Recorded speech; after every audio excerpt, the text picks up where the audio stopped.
with the indulgence of the Honorable Panaligan. Yung, Yes.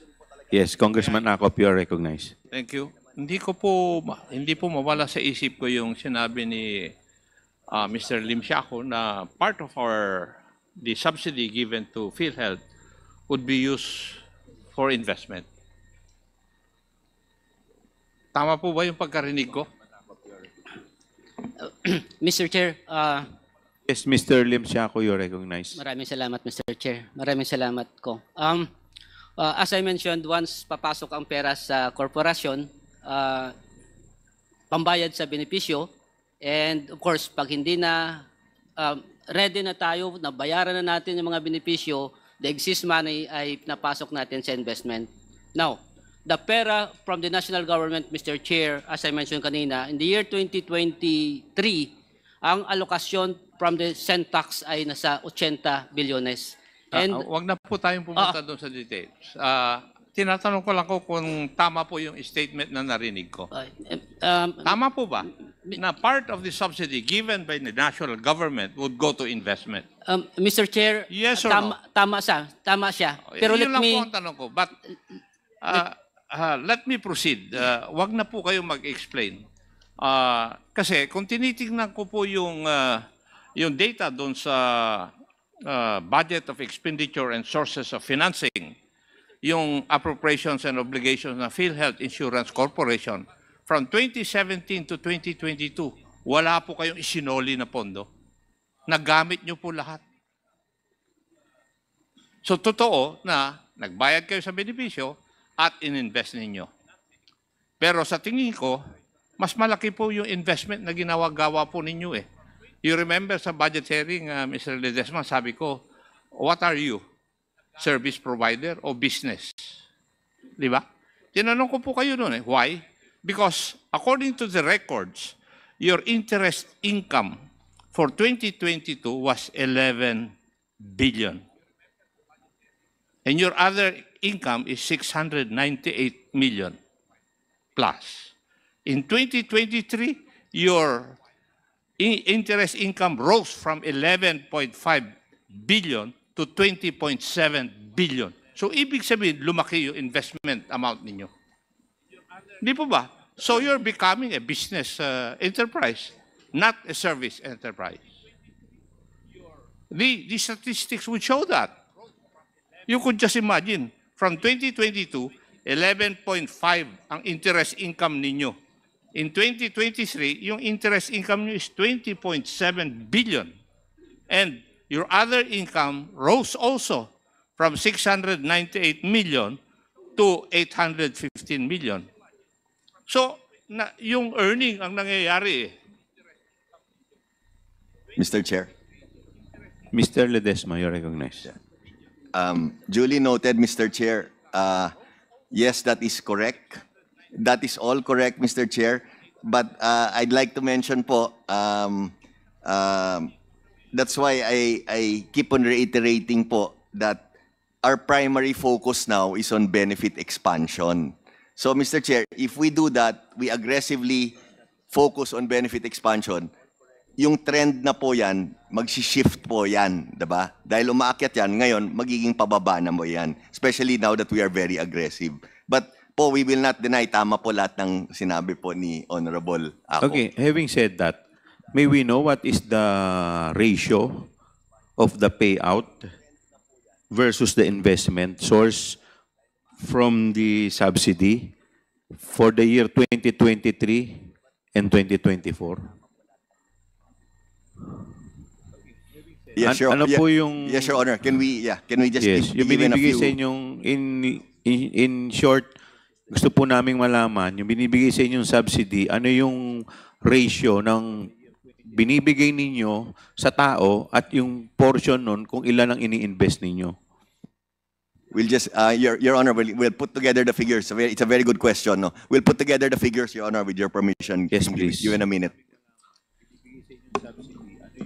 Mr. Chair, Yes. for 2023, Mr. Chair, the benefit payout of PhilHealth for the for the indirect contributors amounting to 58 billion, Mr. Chair. 58 billion. Apo, ang ating Ito yung payout. GAA, Mr. Chair, ay nasa 80. But the amount released in CA by DBM ay nasa 50. So in other words, for year 2023, mas mataas yung benefit payout natin sa indirect compared to the received amount of 50 bilyones, Mr. Chair. Ang gusto kong malaman, magkakano muna yung binigay sa inyong subsidy noong 2023? Sa 2023, Mr. Chair, 80 billion po sa GA 80 po billion. natin. Opo. Okay. Sa 80 billion, 58 billion sa payout. Opo. Okay. So yung remaining na ilan ang ano nun? 22 billion, ito yung napunta sa investment. Hindi po, Mr. Saan? Chair. As I mentioned, Mr. Chair, 50 na receive namin na in CA. Pera. 50 lang ang natanggap ninyo. 50 lang natanggap namin. Okay. So saan kayo kumuha ng 8 billion? Mr. Chair, ito po ay ang pera na nalikom ng korporasyon for the past several years, including yung mga premium contribution from the direct. Yun ang pinampabayad po natin. So ibig sabihin, yung remaining na 22 hindi ninyo natanggap. Hindi nyo pa po na-receive. namin natanggap. So may utang pa sa inyo yung ano? DBM po. DBM. Opo, nag-usap na po kami last week po ni Yosek Okay. Toledo. Sa 2024, Sa 2024, Mr. Chair, magkano muna yung subsidy ninyo, supposedly? the subsidy from the Syntax ay 40. 40. And Bakit ang layo ng ano, from 80B naging 40? Okay, yun, so 40B ang naging subsidy. 40 billion po. And dito, benefit payment po, as I mentioned kanina, as of September ay nasa 62.4 billion already. 62 billion ang Benefit payout. payout. And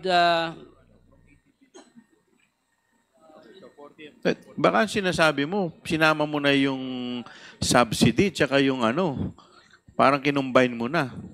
hindi, Mr. Chair, that is intended for the indirect contributors account, Mr. Chair. So, eto lahat, etong 58 billion, eto na yung buong payout sa buong 2023. Tama? That is intended for the indirect contributors, Mr. Chair. Kaya nga, sa buong 2023. Opo. So magkano supposedly yung galing sa inyo? Kasi pag sinabi mong subsidy, tulong lang to eh. Opo. Di ba? Opo. So, yung galing sa inyo, parang ginawa mo, parang lahat, kinover mo lahat dun sa subsidy. Yung sa inyo. Mr. Chair, for year 2023, the benefit payout ay nasa 118 billion. And again, the Ilan yung ano? 118 billion, Mr. Chair, yung total benefit payout ng PhilHealth. So, Hindi, yung galing sa inyo. so 118 billion bawas ng 58.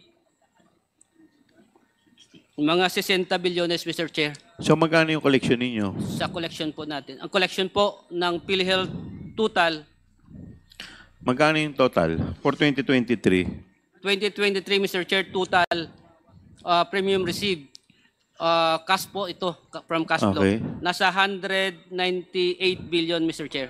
198 billion. Yes, Mr. Chair.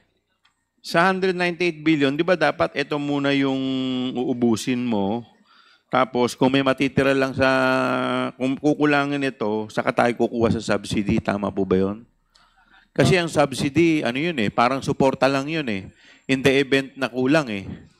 Tama ba? Mr. Chair, Parang ang ginawa mo, lahat kinarga mo yung kalahati sa ano, kinarga mo dun sa subsidy, parang ang ganda nga naman pakinggan, nagamit ninyo yung subsidy. Tapos yung supposedly sa inyo, kinaltasan lang ninyo ng konti, tapos yung bulto, yun ang ininvest ninyo. Tama ba pagkakaintindi ko, Ma'am Congresswoman Kimbo? Mas magaling po kayo sa math. Mr. Chair, itanong natin kay SVP. Ipaliwanag ninyo sa amin kung paano ba ang isang insurance fund. Hindi naman tama na kung kumokolekta ka ng piso mula sa isang grupo, ay yung piso na yan ay dapat i-apply dun sa grupo na yan. Dahil ang insurance is risk pooling. Tama po ba?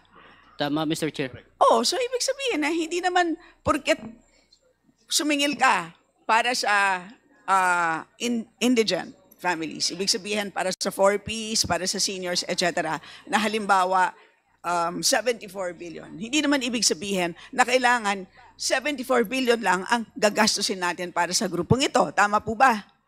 Mr. Chair, tama po. Because Correct po. that's not how an insurance fund works. Tama po ba? Tama po, Mr. Kaya Chair. nga tayo may tinatawag na i-compute natin actuarially kung magkano ba dapat ang premiums. Tama po ba? Tama, Mr. Chair. So, wag niyo pong lilituhin kami, 'di ba? So, kasi parang ang pinapalabas ninyo is kulang pa ang binibigay ng Kongreso sa PhilHealth. Parang ganyan ang pinapalabas ninyo eh. Parang, kung tama po yung pagkakaintindi ko, una muna nilang ginagamit yung subsidy. Tapos, yung contribution nila, na dapat doon muna nila binabawas, yun na lang, kung may sobra pa. Kaya ang laki ng sobra nila doon sa mismong contribution. Parang gano'n nangyari dito eh. Subsidy, dapat tulong lang yan eh. Hindi yan yung pinaka-main na pinagkukunan ninyo. Parang ginawa niyo, binaligtad ninyo eh. Mr. Chair. Ang ganda nga naman pakinggan, ubus lahat yung subsidy. May utang pa ngayon tayo. Mr. Chair. Mr. Chair. Yung